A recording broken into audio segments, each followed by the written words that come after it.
Okay, so I was debating whether I wanted to do this video, but I think for now, we'll do it. This video is going to be how much damage can Nefer do, right? I'm going to do a rotation with Nefer, and then I'm going to manually go ahead and add up all the numbers, so that way we can get an accurate representation of what she looks like in-game. Now, the issue is that this team is not complete, right? We have Kuki here. That's not the character that's going to be on the team. We have Aino here. It could be, for a lot of players, the character that ends up on the team. However, Columbina is most assuredly going to just kick Aino off the team if we're talking, Nefer's best team. So Nefer is going to look, maybe a lot worse, or just, a little bit worse than what she is normally, or what she will be normally in, 2 updates probably. So give it, that's like, okay, only like a quarter of a year, or 1/3 of a year, right? So that's all it is. When I did my Abyss video, I told you guys, like, oh yeah, all I'm doing is looking at the moons. When you're doing actual normal gameplay, it's not that hard to play this character. It's the cappybara that one-shots her. That's like,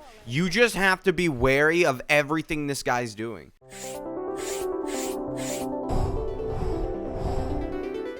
So let me go ahead, let me do this. Let's do this. All right, okay.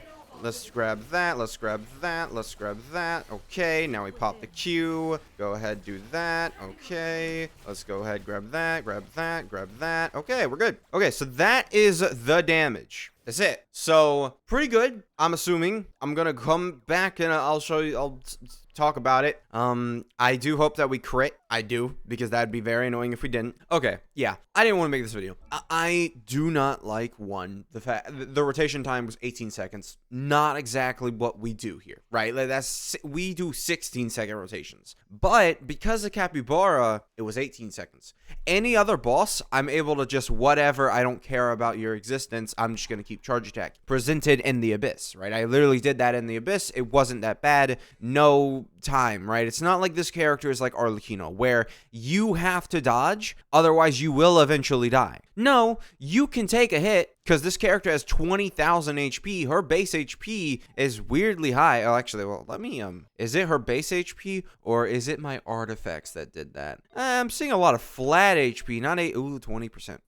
It's somewhat high. That's 20% HP. It's not like, that's not the main issue. But I didn't want to make this video for these kind of reasons, because this character isn't even gonna be on her final team. This character is literally providing 100 EM, and then Electro application, which you don't want, and then also just healing. That's all this character is providing on this team, but she is genuinely like the best in slot right now to me. Like, I get, damage heads will be like, no, she's not the best in slot, but right now you need a healer, and right now I think Kuki, Diona, those characters are possible like best in slots. I use Kuki because Kuki is the easiest to use for me, because Diona, I believe, my Diona's like, what, she's like level 80? No, she's level 90. She's just not built for it, right? I don't have Diona built. I don't really, yeah. The character, she's not bad. She definitely can cook up some. I mean, you stand in the ring here, and what is it? Is it, if your HP is above 50%, you get a 200 elemental mastery while this ring is active, and the ring is active for 12 seconds, which is the entirety of, Nefer's duration if you use Aino before, the only issue with Diona is that it would freeze, and you wouldn't be able to constantly trigger. You'd need, actual, like, Hydro application and stuff, but it's neither here nor there. But really, this character's not finished yet, and, right now, me testing, I got an 18-second rotation, and, I'm mentioning this. The reason why that matters is because if you saw at the last hit there, for not even just the last charge attack, it was the end of the second to last charge attack. Rather than doing 120,000, I actually went down to 109,000. I started to lose buffs. I did. I think,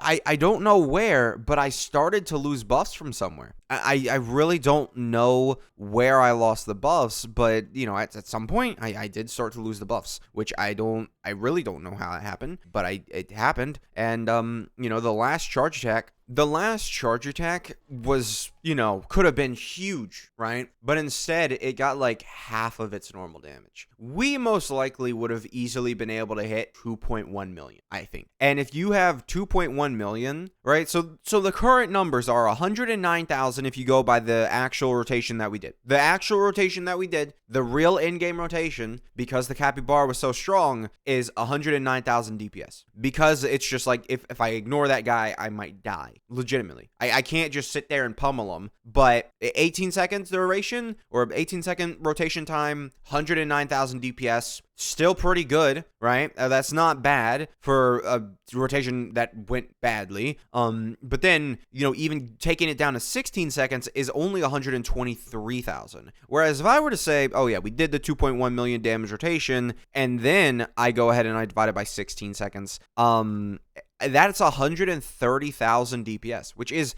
literally, it's a little tough for me. Let me go ahead. Well, here, 3 million. So Mavuika does around 3 million for an 18-second rotation, right? That's 160,000 DPS. Obviously, I'm not expecting, Mavuika level damage, right? And honestly, Skirk, the only thing is that she does like a 3 million damage rotation across 20 seconds. So, and that is 150. Windows, I don't need to know that I need to install. But, those are the rotation times I have. And to add on to more reasons why this video really I didn't want to make it was because of this. My artifacts are not good. My Skirk is a top 6% Skirk. My Mavuika is a top 1% Mavuika, right? And, you can simply go ahead here, look at the elemental mastery. Here, I can look at the roll values on Akasha. I should be able to. Akasha, right? And if I simply do this. So to put it into perspective, just since they have Flynn's leaderboards up right now, he's top 59%. My Flynn's is top 59%. And my Nefer build, is it worse? I don't know if my Nefer build is worse or better, or around the same. 39, 107. Oh yeah, it's worse. My Nefer build is, it's worse. So yeah, not that good. So simply put, my Mavuika has gone down to 2%. All right, that kind of sucks. But my Mavuika here is sitting at 2,000, nearly 3,000 roll value. If I go to my Nefer, my Nefer is at 1,900. So like missing a whole 1,000% roll value. Yeah, that's certainly something, to say the least. And again, to add on to more of the reasons why I shouldn't have made this video, her Q skill should be maxed out. People were very like, oh yeah, look at him, he cares about the Q skill. In a team where I'm using Kuki, like this specific team, yeah, the Q skill does do stuff. It does hit 120,000 already, and it's at level 6. And I don't have like the Veil of Falsehood stacks maxed out when I'm using it, because I think they stood at 2, which I thought they didn't. I had I don't know, again, I don't know if it's because of the rotation that I did, where it's like, oh yeah, I'm dodging because of Cappybara, which is another reason, because the burst could have done even more damage had it gotten the 3rd stack, which is another 28% stack there. I'm looking at it and I'm like, I don't know. And yeah, the whole thing with Veil of Falsehood stacks is that you can technically max it out if you use your E skill at the beginning, but the reason why I didn't want to do that in the first place is because if I use my E skill at the beginning, I have a very strong feeling that what's going to end up happening is that, Nefer's now at 17-second duration, and then now she's even lower DPS than if you just didn't do her E skill at the beginning. Simple as that. Like, that's kind of where we're at. Whether you consider her E skill pop at the beginning, the start of her rotation, you should, in my eyes. Like, if you're specifically using the E skill to set up the rotation, I feel like that's kind of should be considered what is there. I feel like it should be considered. So yeah, I'm not very happy with the way that this went at all, really. Like, all this is gonna do is gonna be give people ammo for, oh yeah, man, she's way worse, because like I can see the flaws that I have in my setup and what's gonna happen, and the fact that she doesn't have a full team, and the fact that a whole bunch of things, but people don't want to see those flaws if they already don't like the character, right? So I've had a lot of people be like, oh no, you can't, she's not even close to Skirk and Mavuika. And I'm like, I think she's definitely not Mavuika, right? Obviously. Could she be? Yeah, I think very much so. All we need, all right, so again, if we just went ahead, because Ino's not built, right? By the way, Ino's not built. She didn't do anything. Guys, I don't think I saw, well, I did see her do triple damage. I did see her do triple digit damage. But Ino's not built. She's level 40. She was level 20 when I did the clip. Now she's level 40. Because I'm starting to raise her, and I want to get her to, I don't know if 90, at least 70. At least 70 so she can actually do something, right? She can get some extra, elemental burst damage increase with her elemental mastery, and I can give this character something other than just, she's just using whatever, and then I'll have to, I guess, focus on Silken set. But whatever. But simply put, there's just a lot of flaws right now with Nefer's kit. It feels like Mulanni, but Mulanni, I mean, the only issue is I didn't have Mulanni at the start of the version update. I didn't. I mean, I can already tell you, if I didn't have Mavwika, I would not be using Mulanni. I would not be putting, Mulanni close to Varissa at all, right? Varissa, is a lot less, she's relying on the same thing with the Pyro application, but you can use other characters for the Pyro application with Varissa, right? Like the Pyro Traveler is, it's like all you need is Pyro application. Whereas Mulanni, what I've noticed is Mavwika's extra damage does help out Mulanni overall a lot. And to bring that into Nefer's gonna have Columbina doing extra damage on her team.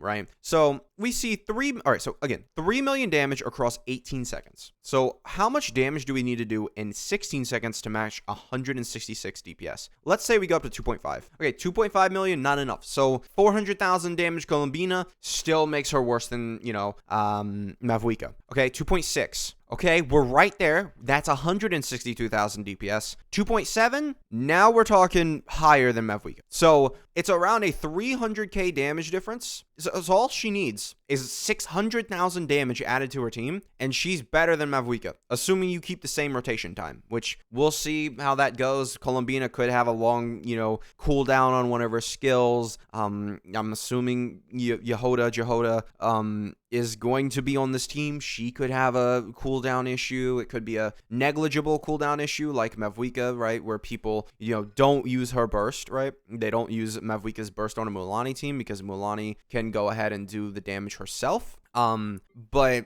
I just from what I've seen, when I'm using Nefer against content, right? When I used her against Abyss, it didn't feel bad. The times in Abyss looked a lot worse than what it felt like. That's one thing I'll have to say is the times in Abyss, 50 seconds, but I'm still being like, man, she's doing crazy. Like, it didn't feel bad. That's just what I don't know. We'll see how she fares when Stygian comes out, but the issue is with Stygian, it's going to favor her, obviously. So I'm going to be like, oh my god, she's so good in Stygian. But we'll see. We'll see in Stygian when that becomes a thing. But yeah, I don't know. Again, if I had any advice to people who maybe wanted to look at this video for information, I would say come back and at least till next update. And then we can look back at this because you will have probably a new member of her team and we'll be able to see sort of a better version of her team rather than a character who is hurting her, helping her, but it feels like you need her. This is the issue, right? Because you can't max out your Veils of Falsehood without having Kuki, you can't max out your Veils of Falsehood unless you use, Nefer's E skill at the beginning. We'll see. I don't know. I'm hoping that Nefer's duration stays the same, because if it does, then that's really, really good. If it doesn't, then there's no reason, because, dash canceling is not a part of Nefer's kit. That's another thing. They weren't making this character so you could dash cancel all of her E skills and turn her into a 16-second, duration character. That is simple as that. They weren't. However, she is. That is something that she does, and they could easily be like, all right, time to drop Columbina, who has a 20-second, cooldown, which is what Nefer's rotations look like if you don't dash cancel her E skills. So it's possible that that is what happens. But I would like to point out that we also do still have cooldown 13.5 seconds. There's no reason why that's like that. So far, we do not have a character who is giving us a reason right now for a 13.5 second cooldown. There's no character. No character has a use for this. So we'll see what happens when they come out. Yeah, thank you guys for watching. Make sure to subscribe, and I'll see you guys next time. Goodbye.